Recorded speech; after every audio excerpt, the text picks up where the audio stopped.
Bonjour mes amis. À force d'écouter Jacques le Fou, eh bien je me rends compte que l'idéal de ce monsieur, de son projet, eh bien ça ressemble assez à l'Albanie de Hoxha en fin de compte. Cette Albanie dans laquelle eh bien il y eut un président communiste, Hoxha, dont Staline disait « Si j'avais eu un fils, j'aurais voulu qu'il lui ressemble ». Voilà.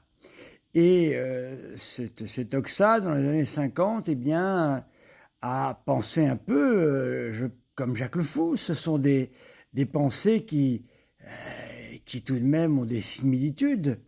Monsieur Jacques le Fou nous dit qu'il faut se débarrasser des religions, hein, il faut faire cesser l'autorité religieuse, hein, pour qu'enfin puisse naître eh bien, l'authentique démocratie dans laquelle les religions n'existeront plus. Alors, ce programme, d'une certaine manière, hein, je dis bien tout ça au conditionnel, bien sûr, parce que je ne pense pas qu'il ait tout ça en tête, mais voilà où ça conduit, c'est surtout ça que je veux montrer. Eh bien, c'est l'Albanie. Voilà, ils ont voulu tuer Dieu. Dans ce pays, on a persécuté toutes les religions. Musulmans, catholiques, orthodoxes, tout le monde y est passé. Et je pense que quand au Concile Vatican II, on a parlé de la liberté religieuse, je pense que les pères du Concile avaient tout ça en tête, voilà, pour que ça ne recommence jamais, cette abomination. Alors c'est pour ça que quand j'entends Jacques le Fou, je suis quelque peu, comment dire, mal à l'aise, voilà, hein, vous comprendrez. Alors, nous allons lire un témoignage, vous allez voir, hein, c'est Didier Rance, hein, c'est l'AED, hein, donc tout ça est très sérieux, bien évidemment. Là, c'est l'exemple du curé de la cathédrale, voilà, qui a poursuivi son ministère le 3 février 1945. On vient l'arrêter pour une seule raison, parce que j'étais prêtre catholique. On m'accusa d'être anticommuniste. On dit que j'avais écouté des radios étrangères et que je m'occupais de la jeunesse. Bien sûr que je m'en occupe, leur répondis-je. Je suis le curé de la cathédrale de Schroeder. Dois-je interdire aux jeunes de venir ? Voilà. En fait, le curé n'est même pas interrogé. On le laisse simplement 8 mois dans une cellule, puis on le condamne à 2 ans de prison avec sursis. On le relâche, toute l'attention du régime est alors concentrée sur la liquidation des ordres religieux. Le père Colippi reprend son ministère à la cathédrale. Pendant sa détention, son vieil ami et complice de la création artistique, Ender Jedia, a été assassiné après un procès inique. Alors nous avançons un peu. C'est vraiment dur à décrire, j'ai vu de telles horreurs, mais contrairement à mes compagnons, je n'ai souffert ni de torture, ni de mauvais traitements. Et je ne sais pourquoi. Je crois que le Seigneur m'a préservé. Mais le père Coliki témoigne pour ses confrères. On nous battait jusqu'au sang. On nous mettait des clous sous les ongles, évidemment, pour rappeler la passion. Et on les reliait au courant. Ou bien on nous liait les poignets. On pendait ainsi aux arbres et on nous laissait des jours entiers sans manger ni boire. Le sursis du curé de la cathédrale de Schroeder sera bref. Une fois le religieux étranger expulsé et les ordres religieux liquidés, le régime s'attaque aux prêtres diocésains.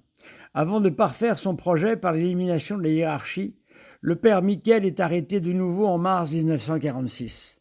Il est condamné à 3 ans de détention, simplement parce qu'il est prêtre catholique, auquel s'ajoutent les 2 ans de sursis de l'année précédente. Il part dans un camp de travaux forcés pour l'enfer. Parfois, pour une bêtise quelconque, le prêtre devait s'allonger par terre. Les autres détenus devraient le recouvrir de boue, en ne laissant dehors que la bouche pour qu'il puisse respirer. Et il restait là toute la journée, enseveli sous la boue. Et on nous fait subir bien d'autres mauvais traitements, tout comme aux autres détenus. On nous demandait pendant les interrogatoires de donner le nom des fidèles ou de prêtres qui n'avaient pas encore été arrêtés. Il fallait faire attention à ne laisser passer aucune indication.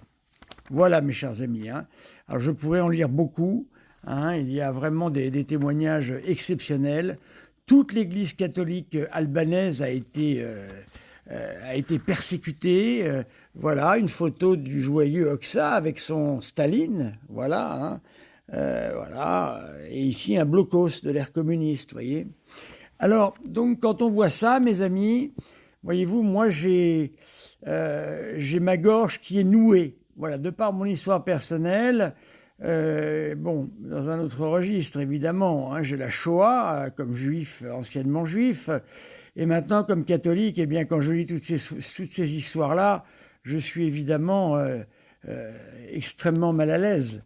Alors, je voudrais poser une question à Monsieur Jacques Le Fou, puisque je ne peux pas débattre.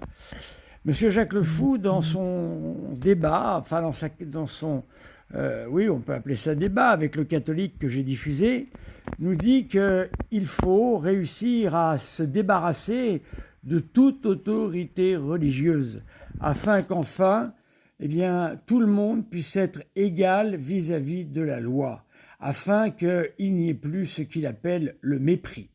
Alors j'ai une seule question à vous poser, Monsieur Le Fou. Imaginez que vous soyez dirigeant d'un pays, voilà, et que vous mettiez en place vos idées. Comment allez-vous faire pour vous débarrasser des autorités religieuses? Je voudrais savoir. Comment allez-vous faire pour vous débarrasser des prêtres catholiques? J'ai du mal à comprendre. Vous allez les expulser, vous allez les mettre dans des camps de redressement, vous allez leur interdire d'exercer leur ministère. Est-ce que vous allez leur permettre de garder leur paroisse? Est-ce que vous allez faire comme en Vendée pendant la Terreur? Vous allez les obliger à se marier, à renoncer à leur sacerdoce? Est-ce que vous allez faire les massacres de Carrier à Nantes au moment de la Révolution française en 1792, où on va faire la grande bassine républicaine dans laquelle, eh bien, on va noyer quantité de prêtres attachés tout nus avec des religieuses. Voilà. Je veux comprendre, Monsieur Le Fou, après tout ce que nous avons vécu, tout ce que nous avons connu, voyez-vous, nous sommes prudents. Et quand j'entends des discours comme le vôtre, je tremble. Voilà ce que j'ai à dire. Parce que je me dis qu'en fait, eh bien, ce que l'on croyait définitivement arrêté, tellement cela fut dramatique, abominable, eh bien, votre voix me fait comprendre que nous devons encore et toujours être vigilants.